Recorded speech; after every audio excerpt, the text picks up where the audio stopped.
Since we have by now seen how to extract fields using interactive field extractor and how to use regex command to extract the fields on the fly that is on the searcher, and how to use regex in our searches. Now let's see how to make this field extraction permanent so that any user should be able to view these fields and make visualization based on these fields. To make that, we need to edit props and transforms.conf. To edit, let me go to our searcher.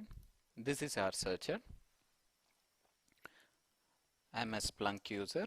I'll go to Splunk home. I'll change the font size so that it looks much detailed.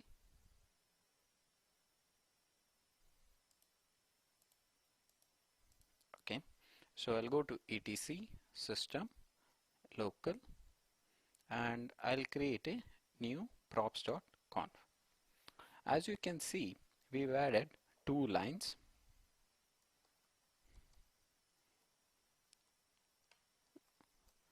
These, from our previous tutorial, we know this regex matches the IP address and it adds a field name under IP address. To make it clear, I've added field name as IP address that is extracted from the props.conf. This is followed by a source type of our logs. As you can see in our search, we have mentioned for the source type of these logs, we'll be extracting this as the IP address from our previous regex condition. As we know, this is the beginning condition, this is the ending condition, and this is our matching condition for the IP address, and this will be our field name. We know that by now. Let me save this file. Once saved this file, we can rerun this search and find any fields that are named as IP address. As of now, there is nothing. So in order to reflect your newly added field, there are two ways. One, you can restart your Splunk instance so that the newly added props.conf will be reflected and picked up during the Splunk starting. Instead of that, the better way is using the command extract reload is equal to true. This makes sure all the extractions in the props and transforms are reloaded before the search is begin. So I'll just do a extract reload, and now the search has been completed. Let's look for a new field.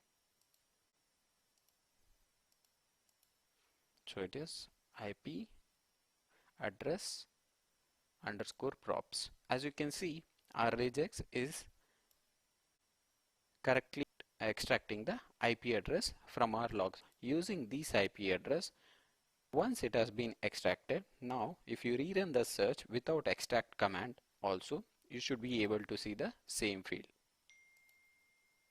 because the props and transforms are already reloaded and we'll be able to see these fields now in our selected fields. Now if any users comes up and restarts or researches the same source type, he will be able to get this as part of his default fields. Now we got our IP address from our props. This is one method of doing it. There are other methods where you can use. At present, we have used in our props.conf a method known as extract command. We will see other method, something called as report and transforms. We'll see how we can add these two in our next lecture.